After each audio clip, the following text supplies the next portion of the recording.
Dear students, welcome you to this lecture. So, I think this is the seventh lecture that I am conducting. So, today we are going to begin the first topic of your syllabus, and that's a poem.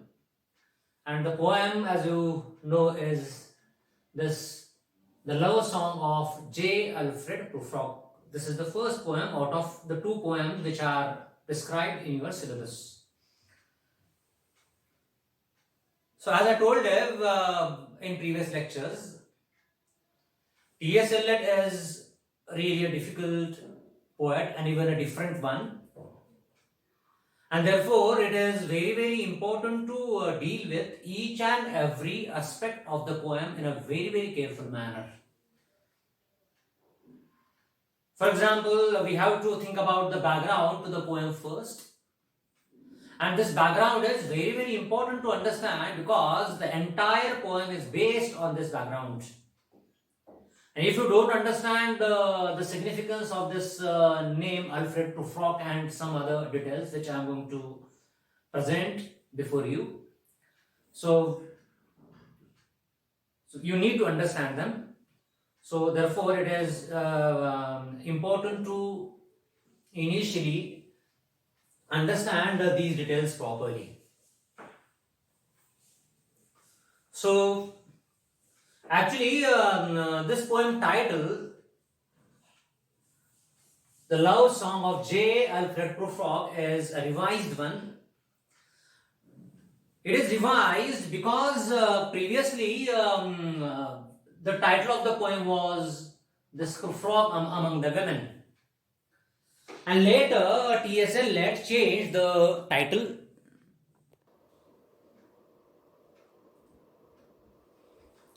So the original title of the poem was Prufrock Among the Women.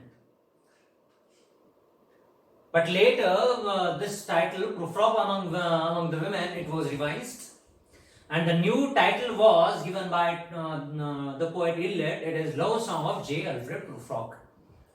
So these details are very important because nobody is sure whether your examination will be conducted theoretically or objectively. That's why these details are very important. Please note down these things. They are very important. If your objective type examinations are conducted, so these minute things are going to be asked in the exam. So the original title of the poem was Prufrock Among the Women. This is very suggestive. So this title is very suggestive because throughout the poem, this Prufrock is among so-called women. So this is something important. But later there was a great American poet, namely Ezra Pound. He was T.S. Eliot's mentor or guide, you may say. So he used to guide T.S. Eliot always while giving titles to the poem and even regarding some other content of the literary pieces written by T.S. Eliot. So the original title of the poem was Prufrock Among the Women. And after this, let's concentrate on the next point. So this poem is dedicated to T.S. Eliot's friend. Dedication means समर्पित करणे. ही कविता इलियटनं त्याच्या अतिशय का जवळच्या मित्राला समर्पित केलेली आहे. And the name of that friend is Jean Verdinel. He was a French friend of T.S. Eliot. As you know that T.S. Eliot originally he was American, but later he became a British citizen. And for some of his literary and other works, he used to visit so many countries, countries in Europe especially. So in the year 1910 and 11, so T.S. Eliot was visiting Paris for a brief period. So and T.S. Eliot he got acquainted with his friend Jean Verdinel. Later he became a friend actually. So this collection of poems, Prufrock and other observations. This is the title of all the poems in the collection, and this is only one poem from that collection. Prufrock, the love song of J. Alfred Prufrock. So this entire collection of the poems is dedicated to Jean Verdinel. So Jean Verdinel was Eliot's friend and fellow lodger. They used to stay together in a hotel, and they used to stay in a hotel in Paris. So it is the capital of France, and at that time, so during this period they stayed, and at that time when T.S. Eliot became a friend of Jean Verdinel, so his friend Jean Verdinel was a medical student. So think about the lifespan of this fellow. So he was born in 1889 and he died in 1915. I am talking about Jean Verdinel, T.S. Eliot's friend. So they used to stay together, and at that time T.S. Eliot and Verdinel used to have a lot of discussion on so many literary topics. Because though Jean Verdinel was a medical student, he had a great interest in literary topics, and because of it there was a close bond between Jean Verdinel and T.S. Eliot. So, and because of that bond, T.S. Eliot dedicated this poem to Jean Verdinel. This is the main reason. And the other reason is that, so later when the First World War began, at that time Jean Verdinel joined the French army, and in the year 1915 what happened, he died in one of the wars at that time. And this was a sort of very severe shock to the poet T.S. Eliot. And only because of that shock, only because of that affection, that close bond and connection, T.S. Eliot dedicated this complete collection of poems to Jean Verdinel.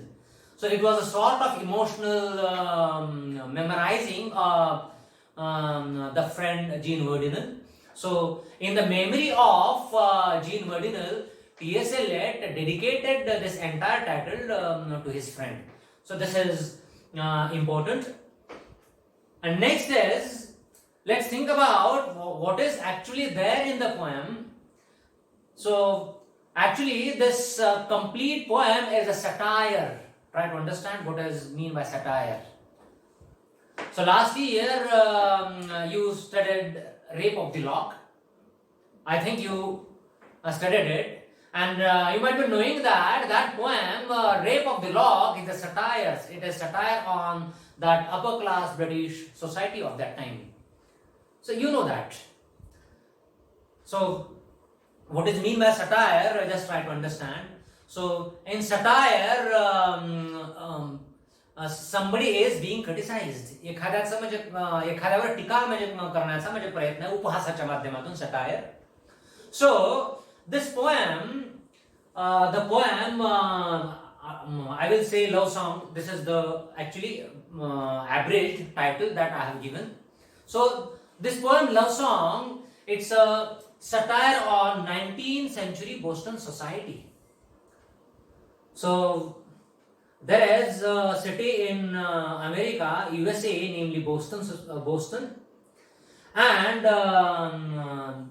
the people living in the city of Boston, they are being criticized by the poet in the poem.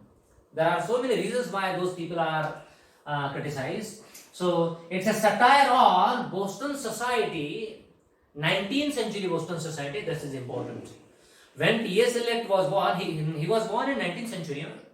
When T.S. Eliot was born, at that time, this Boston society was a very typical sort of society.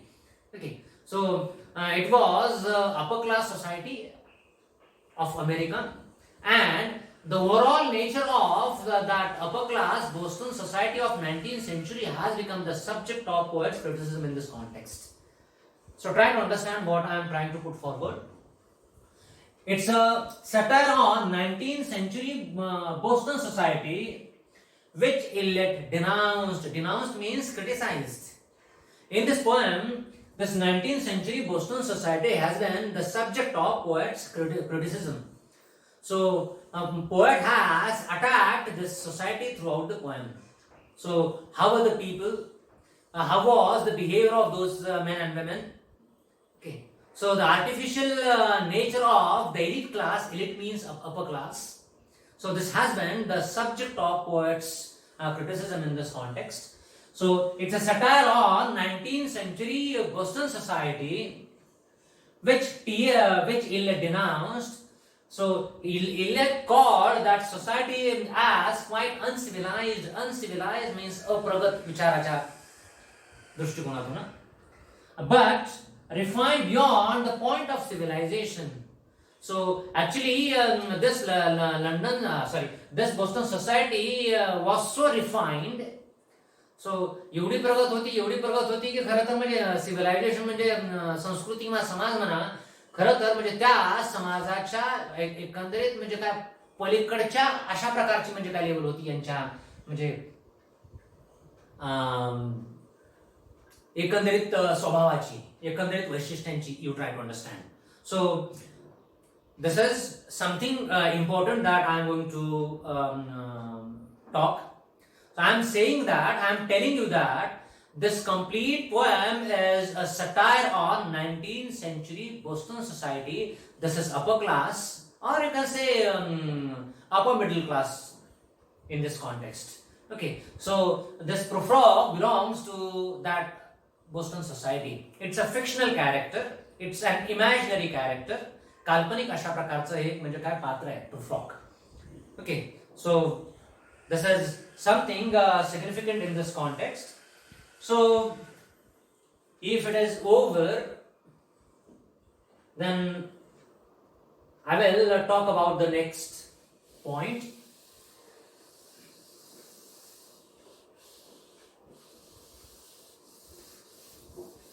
So let's think about the society.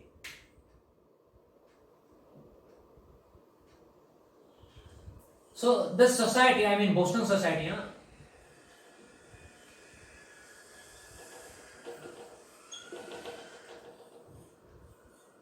this society is described to be congested,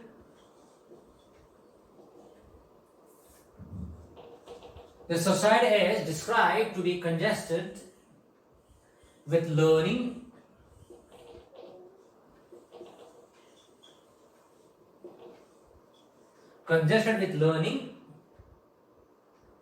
and this society is hypercritical.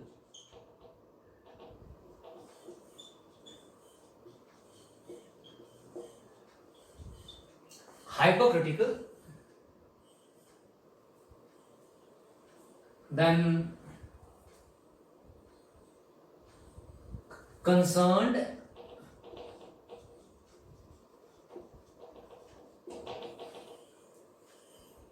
then it was self-conscious,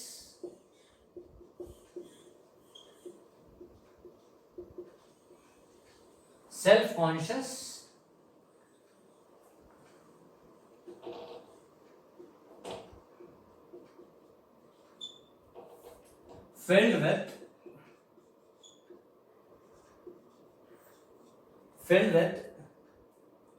sad desiccation.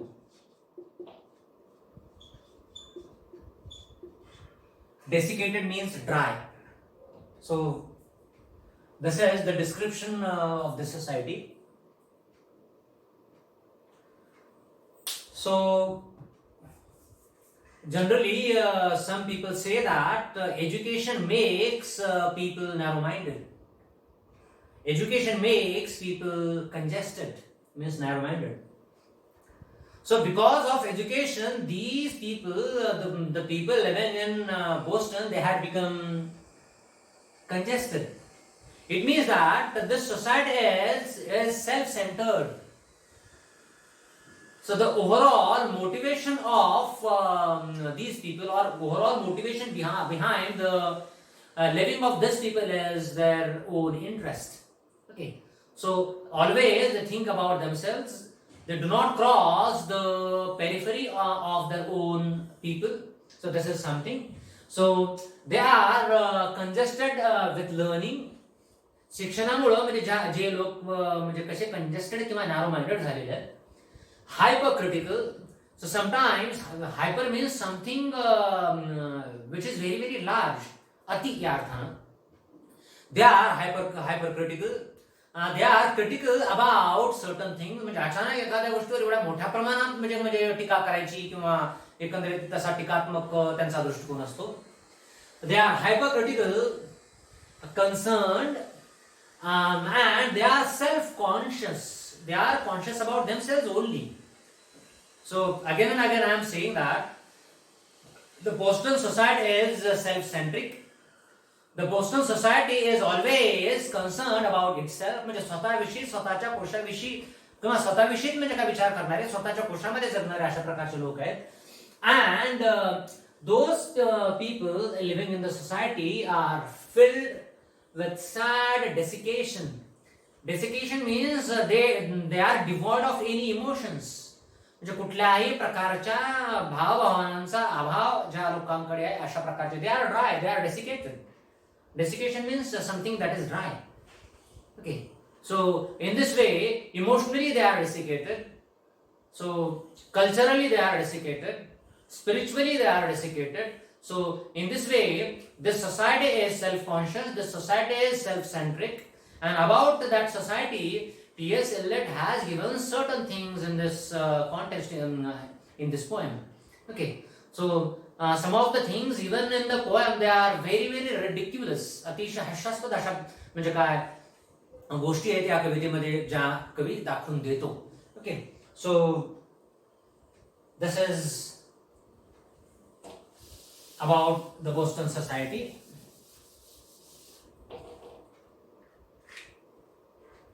So the speaker in the poem is Alfred Prufrock. Somebody is speaking in the poem, and this Alfred Prufrock or Prufrock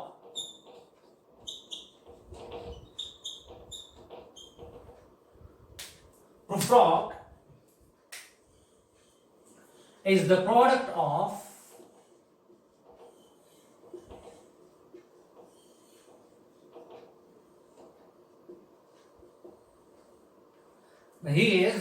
of this milieu. Milieu means atmosphere, वातावरण या अर्थ. So he is timid, means bhitra. He is a coward sort of person. Coward also means bhitra. The last year you may have read the play Julius Caesar by Shakespeare. The word coward again and again occurs in that play. He is timid, then careful. He is careful about himself, and he is afraid of action.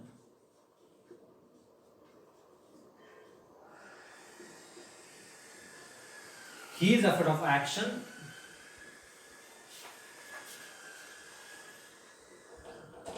He desires experience.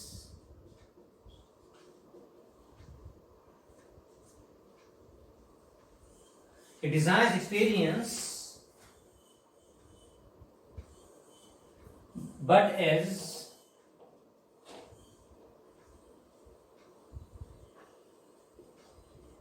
unable to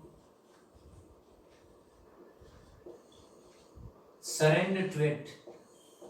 So this is the problematic state of Prufrock. and he's trying to sing a song, but he thinks that the experience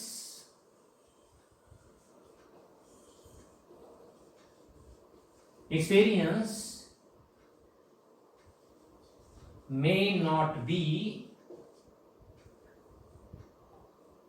worth the surrender.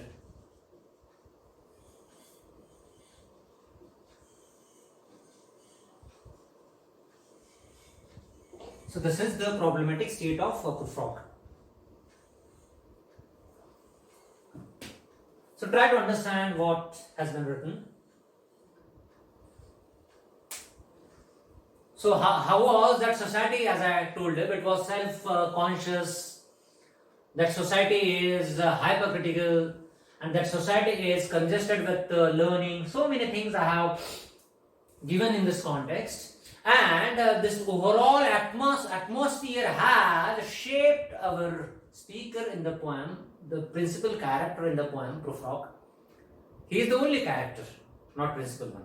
Sorry. So, Prufrock is the product of this atmosphere. Prufrock is the product of that Boston society atmosphere. So, try to understand. Milieu means atmosphere. And how are the people of that society? Just try to imagine. So, he is representing those people. खरं तर तशा समाजाचं प्रतिनिधित्व करणारा तो व्यक्ती आहे. So how is this Prufrock? He is timid. Okay, he is a coward. एक अतिशय भेकड, अतिशय भित्रा, अतिशय पळपुटा माणूस आहे. Ranchhoddas, I use the word. So he is timid. He is careful. But about his needs, about his desires, he is a little bit careful in this context. He is afraid of action. So he is willing to do something, but he is afraid of doing it. काहीतरी कृती करण्याची तीव्र इच्छा आहे, पण कृती करण्यापासून म्हणजे काय पळ काढणारा माणूस आहे.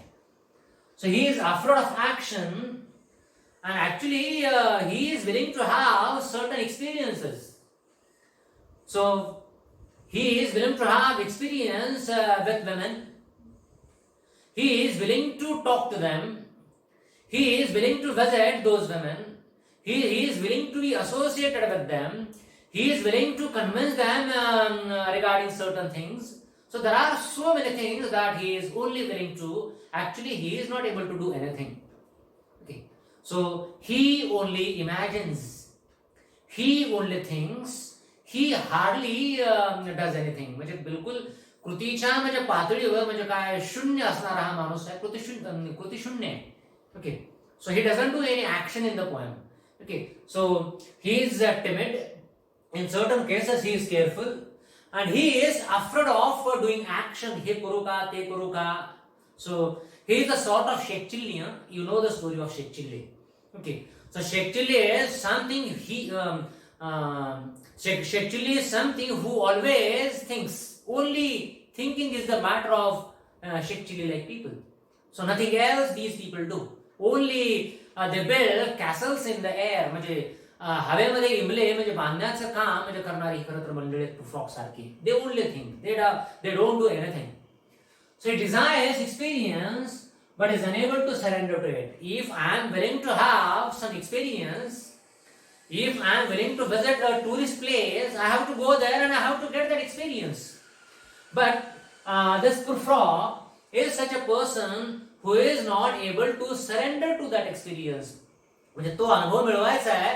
अनुभव मिळवण्यासाठी विशिष्ट अशा प्रकारची कृती करावी लागते. तो कृतीच करायला तयार नाहीये. He is not able to do that. अतिशय भेकड आहे, पळपुट आहे. Okay. So he is not able to surrender to it.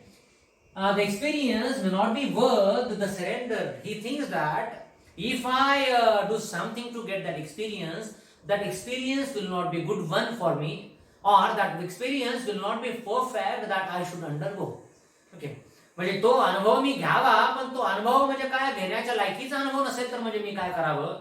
So this is the dilemma which this person has. So what is dilemma? द्विधा मनस्थिति, द्वंद्व. So this is the dilemma in the mind of this fellow Prufrock. Okay, so this is something that is significant in this context.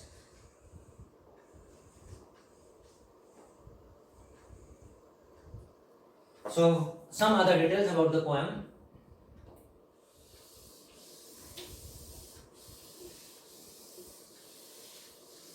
If you don't understand this, you will not understand the poem. Again I repeat.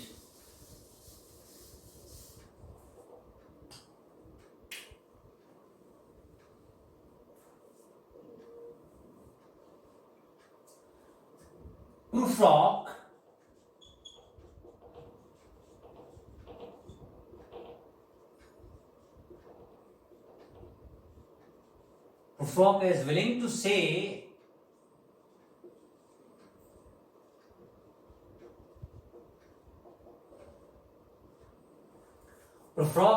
say something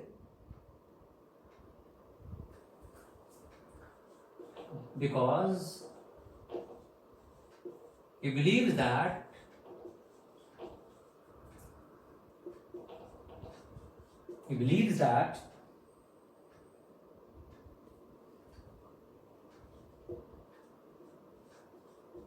his love song will not be heard by anybody.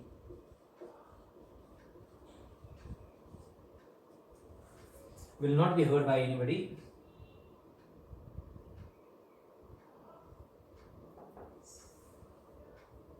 So this is something important.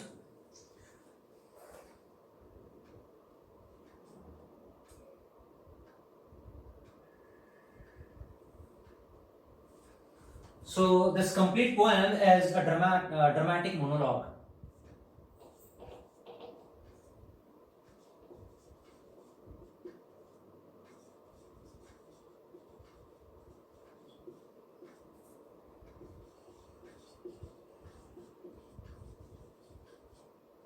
Monologue is opposite to dialogue. Mono means one. The person is talking to himself. It is monologue. So next is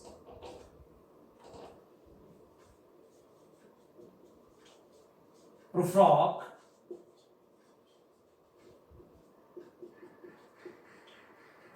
yearns for romance.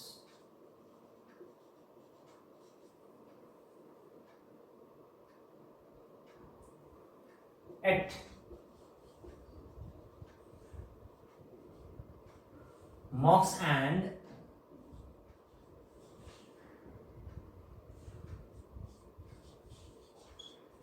Paradise his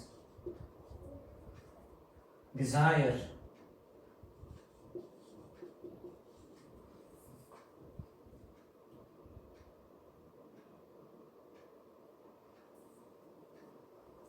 Because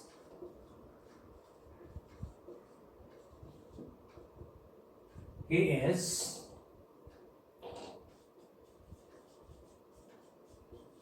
trapped in a world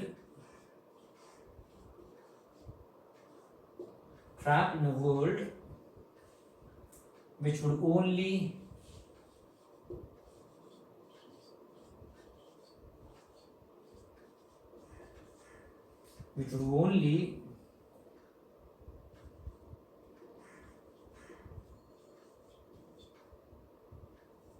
ridicule such aspirations.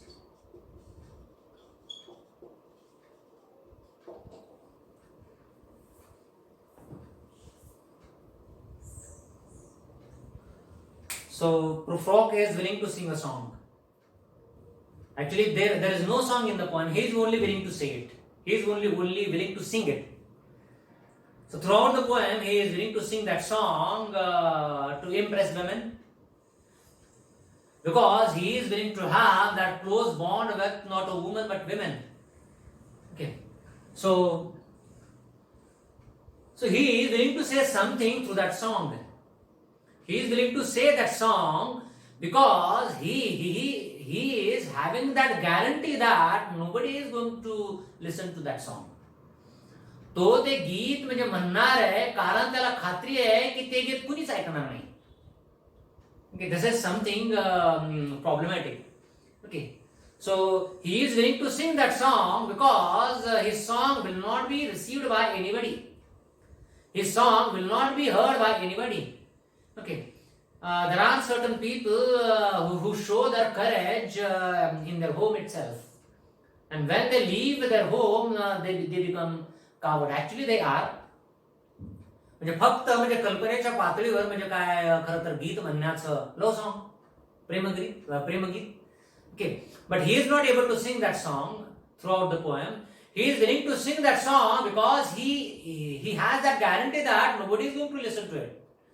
Okay, so this is the situation that he is facing, and this entire poem is a monologue. If I am talking to myself, if just imagine that I am not conducting this lecture, I am not video recording this lecture, and if I am talking to myself, at that time it becomes a monologue.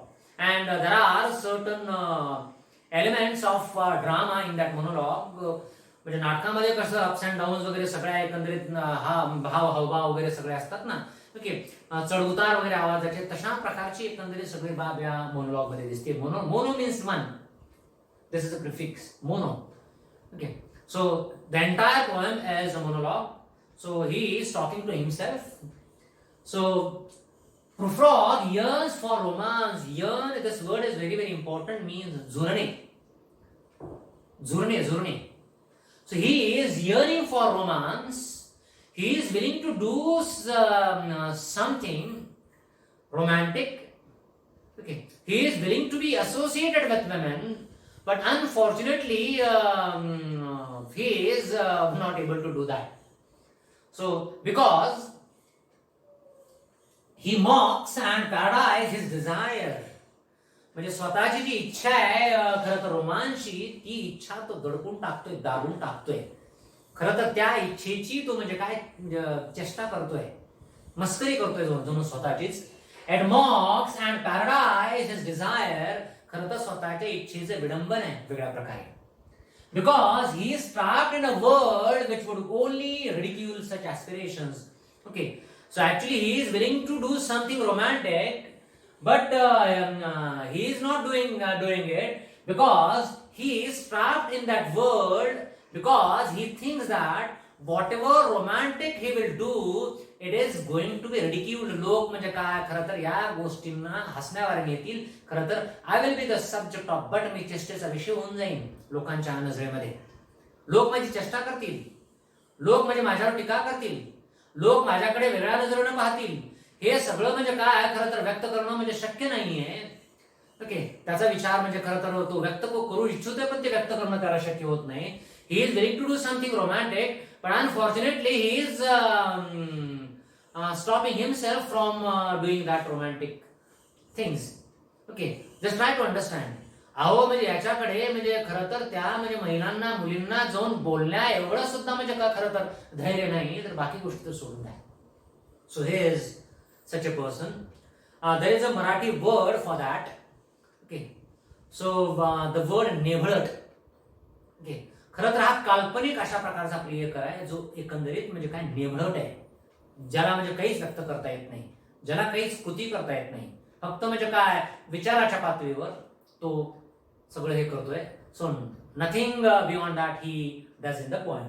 So he is willing to do something romantic, but unfortunately he is not able to do that because he is mocking his aspirations. त्याची जी इच्छा आहे ती इच्छा तो म्हणजे काय खरं तर थांबवतोय. इच्छा त्या इच्छेला मारून टाकण्याचा प्रयत्न करतोय. कारण हे जग अतिशय विचित्र अशा प्रकारचं जग आहे ज्या जगामध्ये मी राहतोय. कारण हे जग काय करणार आहे, माझ्या सगळ्या इच्छांना पायदळी तोडणार आहे. कारण या सगळ्या इच्छांची म्हणजे काय चेष्टा करणार आहे, म्हणजे काय हसण्यावर नेणार आहे. ओके, हे सगळं जग ही things. Okay, so this is like this.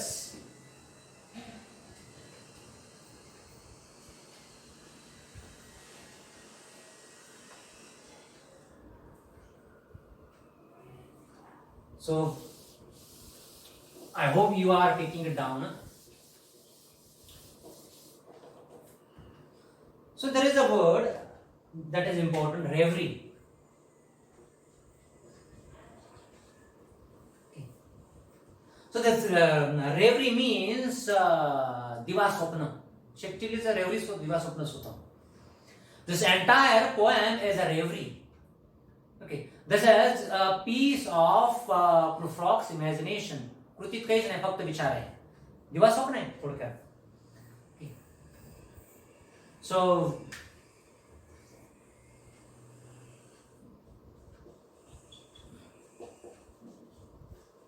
Prufrock is in dilemma, as I told you. So he is in a dilemma, and this dilemma is the cause of alienation.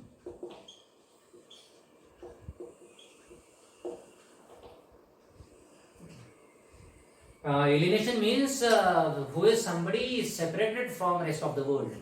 Ekta. Okay. And this alienation is the result of this dilemma. इतकी द्विधा मनस्थिती आहे. या सगळ्या द्विधा मनस्थितीचा परिपाक परिणाम म्हणजे काय, तो सगळ्या जगापासून म्हणजे वेगळा पडलेला आहे. कुणी त्याला मित्र नाहीये, कोणासोबतच त्याचे संबंध नाहीये. So this is the matter. So this title seems to be very, very strange, and even the name of the person, Prufrock. So probably T.S. Eliot saw this name somewhere. I'm talking about the title of the poem. So somewhere T.S. Eliot saw this name or title, and in one of the ads he may have come across this name, namely Prufrock Litau. Okay, perhaps this is the name of a furniture company which advertises itself. Okay, and this name Prufrock. So the name Prufrock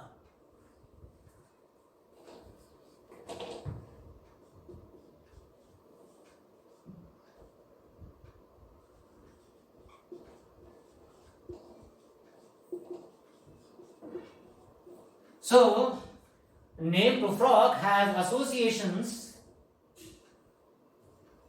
with prudence. I will tell you the meaning of these words. Primness, it means modesty.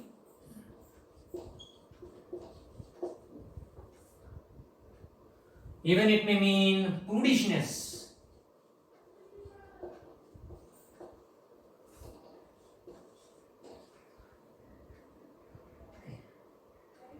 And even prurience.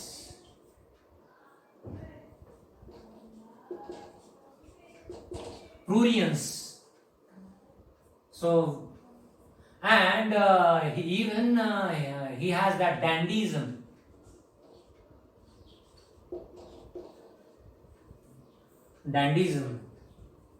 I will tell you about these words. So how is this Prufrock? It is suggested through these words. So prudence means शहाणपणा म्हणा ना. Okay. So then primness, modesty, नीटनेटकेपणा, सभ्यपणा. Okay. Primness. Then prudishness, अभिमानी गर्विष्ठ अर्थान.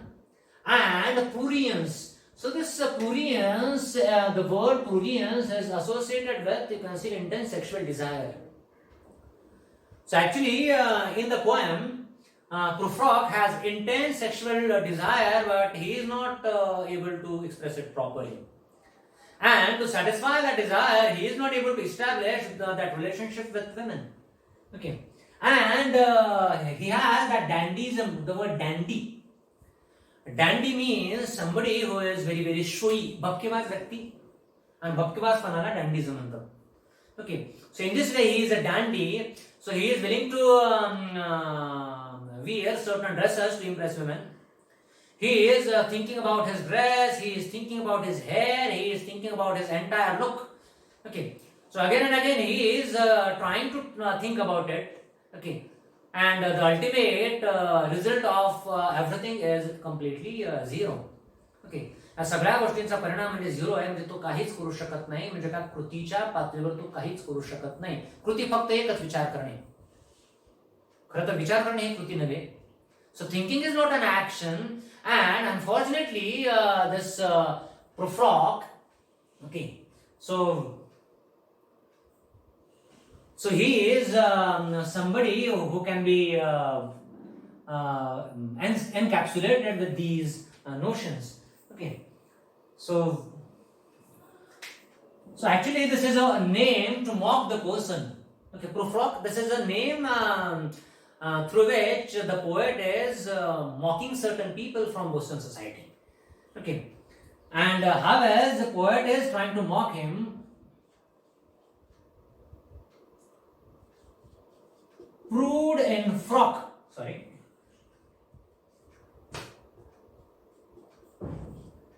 Prude in frock. It means Prufrock is among frocks. It means he is willing to be there among women. Okay, this is the female outfit.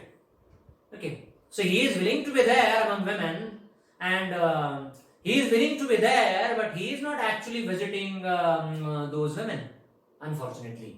So prude in frock.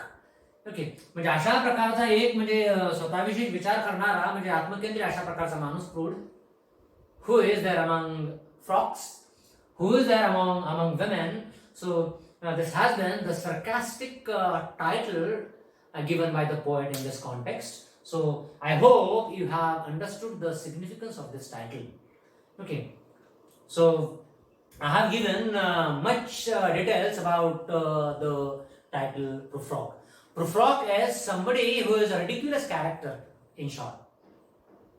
And he is a ridiculous character because he is not able to do anything. He is afraid of action. म्हणजे अतिशय पळपुट आहे, अतिशय निबळट आहे, अतिशय म्हणजे काय घाबराम आहे, कृतिशून्य अशा प्रकारचा माणूस आहे. Okay, and he is representing that 19th century Boston society.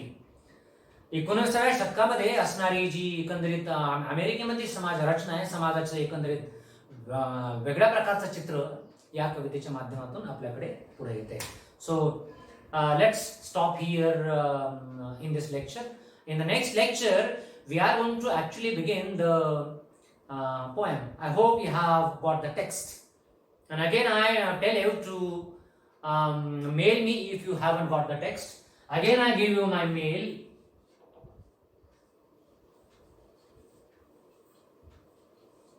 dssurya@gmail.com. You mail me if you don't get the text. I will send you the soft copy. You may get it printed, because I want you to get it printed, because the poem is difficult. When the text is not available before you, you will not understand anything. Okay, so thank you. Shall meet in the next lecture.